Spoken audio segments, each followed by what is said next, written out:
So Crunchyroll kind of sucks, doesn't it? I mean, tell me if you heard that one before. You might get all kinds of answers why, from culture war nonsense to bad subtitles to, well, the last time I tried to use it on the PS3, the app was completely broken. I don't know if it ever worked. But the real problem with Crunchyroll is actually much deeper than that. It's kind of terminal. In the bones, it's not coming out. So let's get to it. Now we've got to start though. Who the hell is Crunchyroll? Well, yeah, of course, they're an anime streaming service. But back in the day, they used to be a pirate site. Yeah, I mean, some of you might be young enough not to even remember those days. They were absolutely the worst type of compromised creatures, and not even pirates. They were pirates with an entrepreneur spirit. Tech bros. Ugh. Somehow they were able to get $4 million of investment to turn the little pirate site into an official anime streaming site, and, well, it all went downhill from there, huh? In the classic tech bro way, they moved with the mantra, move fast and break things. And they certainly did break things. They were hiring ex-fan subbers who worked for a fraction of the cost of the industry rate. A trend that never changed as the site has chronically underpaid those freelancers and expected rapid turnaround. Now, wanting something cheap and fast are kind of the direct opposite of wanting something quality, so there was always going to be some kind of compromise to this all. And the rates were so low that effectively, the only kind of people who would subtitle for Crunchyroll are hardcore fans, which puts them in a bit of a thankless position. And there's a lot of reasons you could justify hating Crunchyroll. You could go on the desecration of standards. We could go for something like they had a pretty dodgy Flash player, which lasted way too long, that they started basically crushing the video quality until there was a huge backlash to stop them from doing it. Crunchyroll has also never updated some of its TV sources for anime in the past, so effectively you still have these really bad censored rips 10 years after the fact. So if you're watching it on any other service, it would be a better experience. Oh yeah, they got sued for giving out all their subscribers' private information and had to pay a sum for every one of them that was American, which I guess to them was cheaper than trying to, fight for their innocence, which I'm sure they totally had, yeah. Union busting, yes. When they fired the main voice actor of Mob Psycho after refusing to work with a SAG-AFTRA contract, or even just meeting the union in general. That was a really cool thing for them to do. And I don't blame any of those voice actors for trying to unionize, because Crunchyroll infamously has always messed over people's rates. When the Jujutsu Kaisen movie Zero came out, there was a bit of controversy around some people releasing the rates they were paid to actually work on the movie. And some of them were $150 just for the session. And it seems like the main voice actors aren't on much more. No bonuses, no extras, just a flat rate. And we're talking about a movie that made $200 million worldwide and $30 million in America. And to add insult to injury, there was a voice actor last year who accused Crunchyroll not only being a shitty place to work, but also of mail fraud. They were stealing his mail apparently, which is a federal crime. And you may get the impression that Crunchyroll's kind of an asshole who's willing to basically do anything as long as it gets its paycheck in the end of the day. And you'd be correct. But we need to talk about culprit number 2, who has supercharged all the problems with Crunchyroll, if not made them much worse. In 2021, that company Funimation merged with Crunchyroll, and it was all over at that point.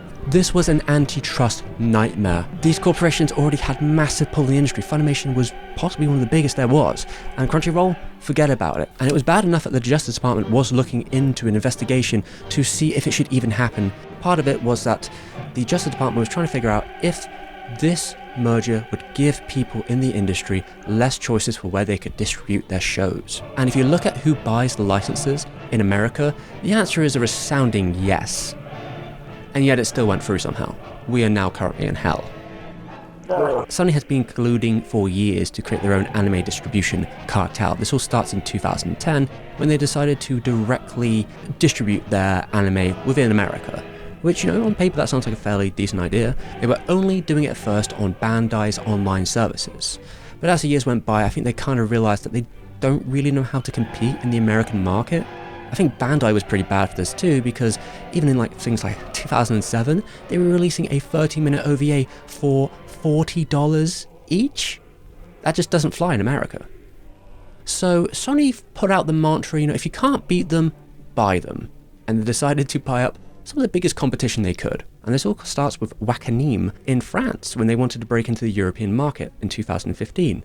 Then they acquired Funimation, the biggest anime distributor in the US. After that, we have Madman Anime, the biggest anime distributor in Australia. And it doesn't stop there. We take Manga Video, the biggest distributor of anime in the UK and Ireland. Then Sony decides to pull the trigger. It just became clear that when we look at the global view of anime at Sony, these things should really be together. That was Colin Decker, a once member of Crunchyroll's team who decided to defunct to Funimation, deciding that we should just take all these companies and merge them into one horrible blob. And in the process, we are going to remove community, make the standards worse, and remove your options in the industry. This will be the pattern that Crunchyroll will be following for the foreseeable future. Sony paid over $1 billion for this website because they knew that Funimation's site was a dog and a terrible streaming platform that was never going to be able to compete. And this is a nightmare, legitimately. This is going to make everything worse. But don't worry, Sony is here to tell you, through some of your favorite influencers, which they paid, why it's actually a good thing. Now, never mind about paying your voice actors or your translators. They go in the pit. These influencers are going to tell you it's a great idea. Don't think about it. It's amazing. Everything's going to be more convenient now. It's finally happened. Funimation is becoming Crunchyroll, and their libraries will merge for a bigger anime experience. It's a step in the right direction and a big win for anime fans, with more shows in one place. #ad. Yeah, fans win? That's real funny. The only thing that fans have won here is a porcupine up the rectum, because this is a terrible deal, which showed itself to be awful straight away, as Funimation members now have to pay double the price to use a streaming service. And oh yeah, digital library? Isn't that cool? You could buy digital anime and keep them? Well, no, you're actually only renting them because they're all gone now. We're deleting them all. Oops. Fans win. Or maybe there's a silver lining in here somewhere. Funimation translators are generally paid much better than Crunchyroll, even though in comparison to the rest of the rates of the translation industry, it's still not very good. But look, we're at a very bottom barrel situation right now. So surely now Sony bought them, the rates for everyone's going up, right? Oh, fuck no. No, you see, the Crunchyroll newer, Sony Crunchyroll even, let's call them, gave the Funimation translators two options. Either you're fired, or you can work at the pittance of the old Crunchyroll rate, because we bought their practices with their company. Nice. We're off to a great start, but it only gets worse from there. I can't even believe I'm saying that. Now we're going to talk about the internal power struggle. I'm going to call it the Night of the Long Knives, now available on Crunchyroll. Bloomberg reported that it was a messy situation from day one. Funimation workers accused Crunchyroll of being pirates, alluding to their old history. Current or former employees described Crunchyroll's new management, primarily from Funimation, as out of touch with the employees and anime fans of the company. Some of these executives write off anime as kids' cartoons. That's exactly the kind of people you want running a service for fans. And since the merger, there's been about 4 rounds of layoffs. So we've lost a lot of people, and majority of them were Crunchyroll people, of course, including, I think, like the whole communication team or something like that. So now what we effectively have is a hollowed out shell, which is basically just the Funimation team, who were terrible at running a video streaming site to begin with. I love to say that Sony has the Midas touch, but instead of turning things to gold, they turn everything they touch to shit. In fact, we have an even newer situation with that, with Right Stuff. This was an anime merchandising site, which were probably considered the best in America at the time. A premium service for fans. They do pretty good. So after Crunchyroll bought them, the quality went all the way out the window as they shut down their original store and merged it into the Crunchyroll shop. Quality of protection of their packages was gone. They now no longer sell not safe for work content, because what if that scares payment processors? No, we can't do that. No, absolutely not. The broader Sony company has always had a troubling history when it comes to censorship. Even back in the PlayStation 1 days, they've been a nightmare to work for from the creative industry perspective. And, well, Aniplex for Crunchyroll is only following that trend. Now, the funny thing, at least with the Right Stuff, is that this actually hurt the website, because they lost a bunch of fans who were like, well, what's the point of using this site now instead of something like Amazon? And others, just because they can't get that sort of illicit content anymore. That was about 5% of their profits per year, which is just gone now. However, I hate to say that when Sony bought Crunchyroll, they weren't really reprimanded in any way for it, because the site has only grown immensely during that period, including 4 times the subscriber rate than they had originally. Now about 17 million, which I guess is not big for other streaming sites, but for an exclusive anime site, it's a pretty big deal. When it comes to anime, Crunchyroll was the second biggest distributor in the US in terms of income. And I guess, yeah, fair enough, because at this point, they were selling 72% of everything that came out a year in terms of licenses. Well, but you see, even Crunchyroll has its limits, because, Sony isn't big enough to buy Netflix or Amazon or Disney Plus, and they can't outcompete them when it comes to bidding. not even close. So Crunchyroll can't buy them this time, so they had to find a way of appeasing them. They kind of learned this the hard lesson when they were Funimation, because when the streaming rights for Evangelion were available, Funimation tried to buy them, and then, well, Netflix made a bid that they couldn't possibly compete against. And that made the then head of Funimation very upset. He was tilted. Honestly, Netflix is willing to significantly overpay for something like Evangelion and outbid anybody by multiples, no matter what their return on investment is. I'm 100% sure that we'd have done a better job brand managing it and turning it back into what it was. Funimation will market it 360 and we really promote it 360. Well, if it went on Netflix, it would have just gone up there. Well, the irony is rich with that one, because what they're describing is what Crunchyroll is. You buy up the majority of anime and you don't promote it. In fact, even when it comes to big titles, you sometimes don't even bother doing them either. When Dandadan came out last year, this was probably going to be a pretty big title for Crunchyroll. But you see, it wasn't just on Crunchyroll, it was on multiple services at the same time. So the new head of marketing decided that, well, maybe I should just not promote it at all. Because, I don't know, it's going to be on other services, so what's the point? We'll just be helping our competitors, I guess. And that made Toho furious.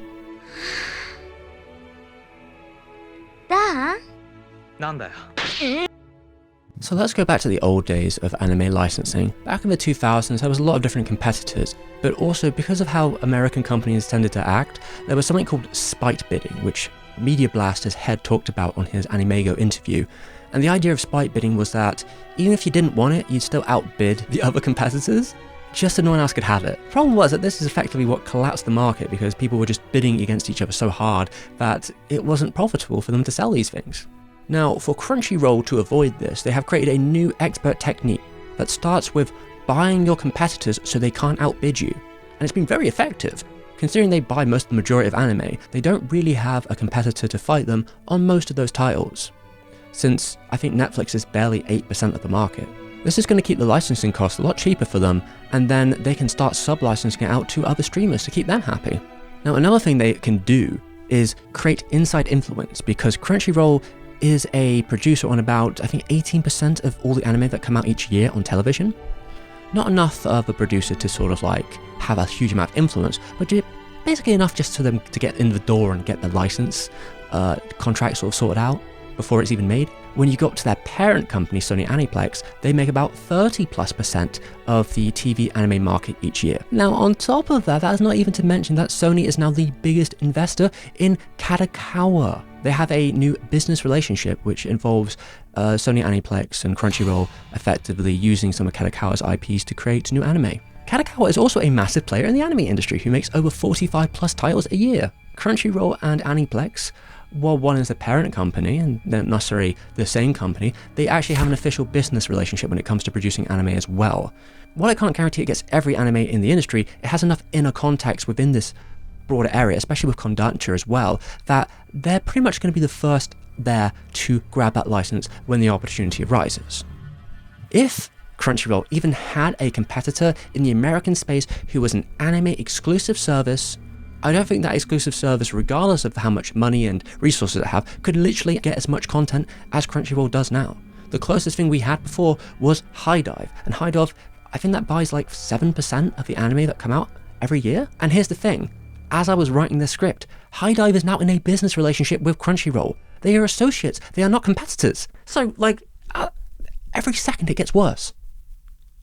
I can't even finish this video before it gets worse. We are screwed.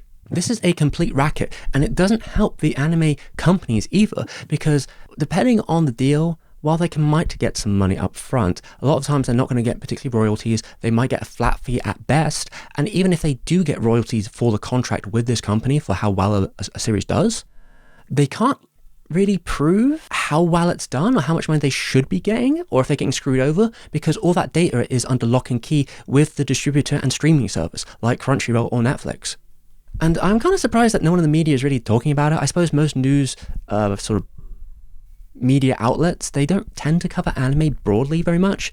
And the biggest anime exclusive news site, Anime News Network, is actually owned by Kadokawa, who definitely benefits from this system. So, why bother? I mean, This is a massive conflict of interest in my mind. This is literally like if Sony owned the biggest gaming publication media site in the world, and they might be able to use that to, I don't know, influence how coverage deals with stuff that happens with them. Now, for the record, Anime News Network says that they are completely independent from Kadokawa in terms of their journalistic integrity. But that's the thing, is that it's not really that simple, is it? It's not just like Kadokawa saying like, no, you can't publish that. It's more implicit. It's more the conditions of which you are in. It's basically what Noam Chomsky said back in the 80s to the BBC. How can you know that I'm self-censoring? How can you know that you're journalists self-censoring. I'm sure you believe everything you're saying. But what I'm saying is if you believe something different, you wouldn't be sitting where you're sitting. Anime News Network isn't exactly here to bite the hand that feeds them. Crunchyroll. So maybe they're not going to cover, you know, some of their misgivings in the most broad way. Now let's look at Crunchyroll's most contemporary controversy. Let's have a look at this article. Crunchyroll, something. What does that mean? So it seems like with the latest season of anime, Crunchyroll's subtitles have gotten like a lot worse out of nowhere. So one of the few things you can say about Crunchyroll as a service is that they have customized ASS subtitle files, which can do a lot of cool things. It's like one of the few areas where you can go like, oh yeah, I guess Crunchyroll is ahead of the game, even now.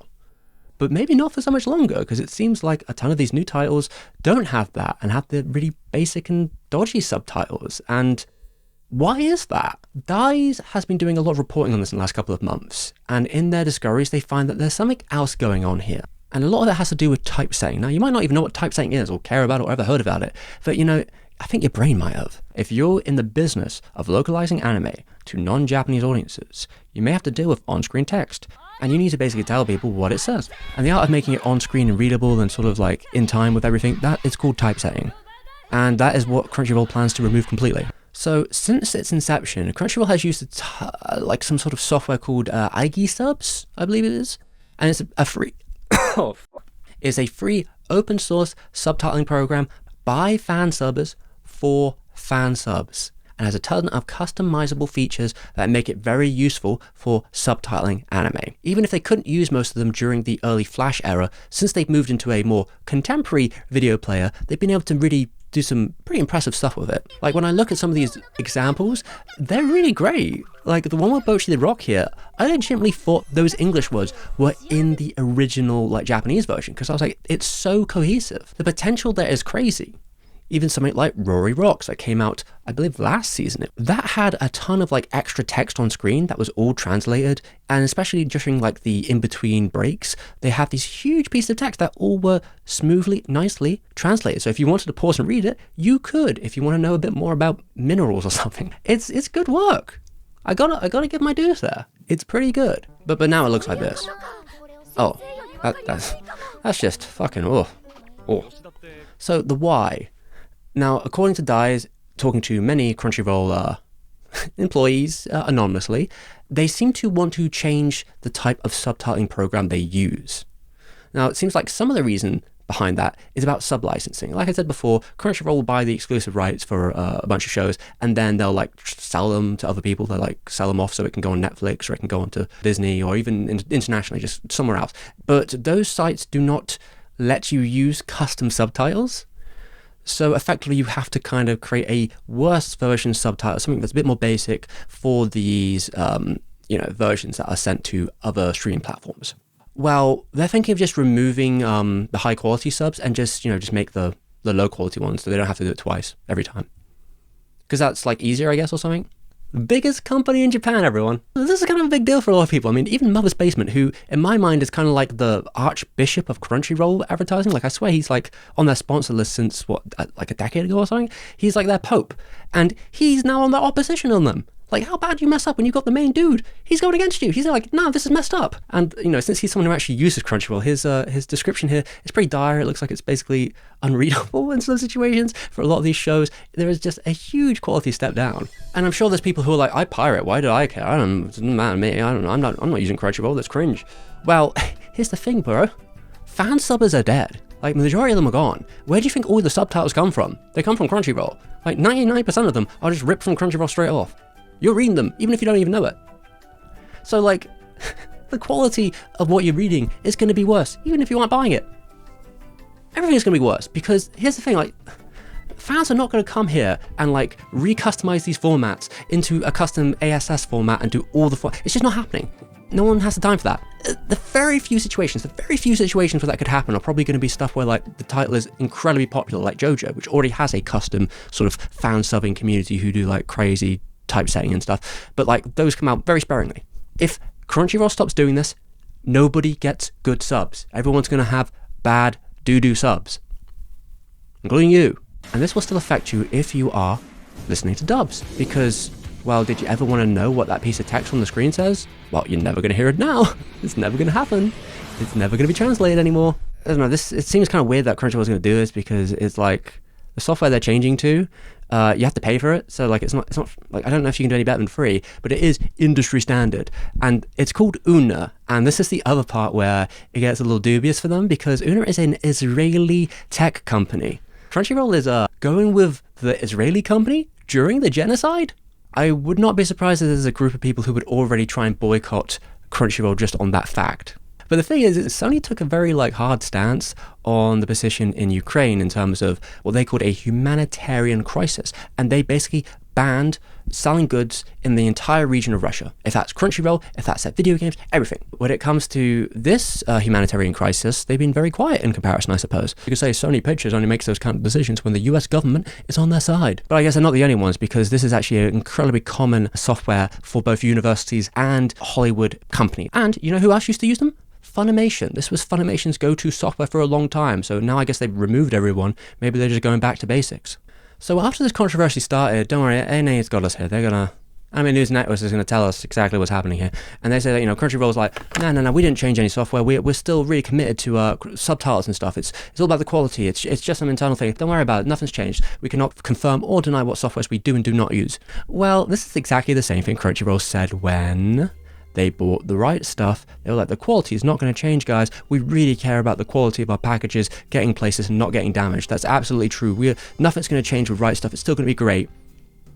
So, you know, they're used to lying about this stuff. Since Crunchyroll's trying to expand its base beyond its current markets, Una could probably help them do it, because not only will this be using sort of industry standard software for like pretty much any country, wherever, Una offers third-party translation services at a cheaper price, these sort of like bulk teams that can do all these different languages. So maybe if they want to expand like twice as many languages or something, they've got the service here. Now the thing with those services is they are far more likely to do things like AI translations, or be generally worse translations, or have people working in there who have like no context to what like the culture of anime or anything that's going on in the anime, so they might accidentally mistranslate a bunch of stuff. There's like a lot of factors that's going to make this not good. Like if you're annoyed about subs now, well, it can always get worse, baby. It can always get worse. On the AI subject, this is something that Crunchyroll has talked about their interest in the past until they got a huge backlash, and then they were like, no, we were just kidding, right? But they did get caught earlier this year using it.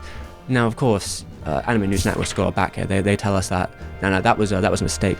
You see, this was just one contractor who broke the rules, because Crunchyroll's rules say no AI. The only reason we know about that, I suppose, is that the German one accidentally left in the ChatGPT prompt. Also, the English subtitles, well, the same. So I think all the languages maybe have compromised on this one show. So when Crunchyroll goes, no, we don't want to use AI. Using my detective skills, I think they might be lying again, because if we go back to that original interview, they were totally into the idea until, you know, people said they didn't like that idea. But under the covers, I think they still want it. They still want it. And they got caught again, not 2 weeks ago, using AI again to do dub captioning very poorly. So like, it just doesn't stop. They can't stop lying. Crunchyroll just can't stop itself. It's like a compulsive liar. Now, while Una as a software is not necessarily AI filled, it does have third-party apps that connect to it that can use AI, and it's also a service that looks to be moving in that direction. One of them being that a couple years ago made a partnership with an AI dubbing company. And God, Crunchyroll would love it if they could just fire every one of those translators and dubbers all at once. Oh my God, they're just waiting for the day. And as we can see, maybe it's not that far away, because Amazon Prime had released some experimental AI dubs recently for several anime select titles. And as we can see, they are... Damn it! Everyone's crowding into this tiny space. I need space to move. I said I need space! Oh, they are horrendous. They are so bad. They are unusable. And it got to the point where several companies who were the producers of these anime were asked if they knew anything about them. Kadokawa and were like, absolutely not. We had no clue about this, which is absolutely crazy because you're supposed to go through them for approval of every decision you make. But there was one company who actually was very quiet on this. Aniplex. Sony. That silence is a bit deafening now. I wonder what software they used to create those AI dubs. What we effectively have here is that there are people at the top of these companies who have a sort of fear on missing out in terms of AI. They've got tech bros around them who are basically going like, you got to get on it, you got to get on it, you don't want to miss out, because if you do, everyone else is using it and then you're going to be losing money because everyone else is going to be doing things cheaper and faster and better and you're going to be in the dust. And none of the people who actually work in these industries seem to actually want to use these tools, but they're kind of forced to by the higher ups. Crunchyroll is just waiting for this to kind of blow over because they still plan to use Uno. They're just sort of just waiting out the weeks until things sort of cool down, and they don't think the controversy right now is big enough for it to really matter, so they're willing to just destroy the subtitles just maybe in like a week or two, fully. Which is where the pushback needs to start. And the only way to stop them from ever doing it again is to complain, to unsubscribe, to be really annoying, and to sort of just keep buzzing at them, because at this point, Crunchyroll has just removed everything that you could possibly have in the service. There's no community tab anymore. There's no comments. There's no written reviews anymore. There's no quality control anymore, it seems. So, why not use one of the other services at that point, I mean, Netflix is also evil, but at least it has good UI. Literally, as I was also making this video, Crunchyroll announced yeah, there's no more free service, sorry. You're going to have to pay or get out. So you don't even get to use their, one of their more advantageous services that made them stand out in the first place. I mean, the outrage for Amazon's AI dubs has already worked as they've been taken off the service. If you give them enough pushback, enough sort of attention, they get scared. And I think Crunchyroll kind of deserves it at this point. They're so awful. And the thing is, anime has been such a grassroots fandom in terms of when you look at the history of it. There were years, even decades, where companies just didn't really give a shit or wouldn't really put them out. And when they did start putting things out, they kind of sort of hit that oh, okay, well, the industry's over now, things are crashing, maybe we're going to give up. But during that time, fans were still watching, they were still buying stuff, they were still creating output towards it, and they were still discussing these shows. And that grassroots community aspect, pushing things person to person, is why anime kept growing year after year. And here's the thing, even Netflix knows that when it comes to anime, the best approach is to release them week by week, so fans have a lot of time to sort of pick up the title, start to communicate and talk about it, and pass it around through mouth of word and get on. And that builds a slow gradation of fan community. When you take an IP that no one has heard of, and you put it all on Netflix at once, 12 episodes, and just throw it out there, it dies instantly. It is the worst thing you can do to a series. The only time when there's an exception to that is when we're talking about massive IPs like JoJo or something. Sony really needs to understand how brittle the market is for them, because what they have in Crunchyroll is kind of special in terms of an audience. When you look at the data, Crunchyroll fans are actually quite dedicated in terms of anime fans. They will go out and they will Google the shows, they will buy merchandise, and they will talk about the shows quite a lot. You can see the bumps, which you might not see with a more casual audience like Netflix audiences. And if they are expecting those audiences to leave the couch and go to the cinemas that they bought last year, then they kind of need to keep them happy, or they will find something else. If they can find something else, because this is a monopoly. It's really hard. I really want to see them making bad decisions and getting punished for them. That's my Christmas present this year. So I'm going to say this to Crunchyroll here. This is my message to Crunchyroll. Fuck you, Crunchyroll. Jolly. Yourself now. Happy holidays. Well, we're in the red room now because I've been burning bridges all day apparently. Bookwalker is not inviting me to a sponsorship anytime soon. And Crunchyroll may try and off me at this rate. But I got to thank everyone who makes this channel possible, because frankly, to challenge the industry in such a way, you can only really do it for fan support, because those industry wants you to be, calcified and not ask these kind of questions. Also, got to give a shout out, Miles, Anime Bad Numbers. A lot of his data and articles were really helpful in the making of this video, especially when we're getting down the points of the specifics of Crunchyroll, since they keep a lot of that hidden, as well as Dies for their continuing, journalism into the whole situation and keeping updated on it basically, and being the person who's really breaking the story. So that's great. But if you want to keep the lights on, and the dim lights I do have right now, then you can always support the channel through my Patreon. And speaking of which, I have to give it up to the people who do. D-Fox, Gambaroni, Evan Reeves, Lloyd Miller, Lenny, Tim James Richards, Chunks, Fox Mulder, Paul, Steven's Mum, Systematic, Karen, Doji, Diego, Big Boss, DTB, Aleph, Mickey Moon, Pedro Ferreira, RG Palmer, Kitty Cat, Oscar Burton, Luga, Ian Laser, Curtis, Alexandra Savanoff, Axel, Sat, Fury Curry, Mel, and J-Book. Thank you very much, and hopefully next time we'll be talking about Ghibli.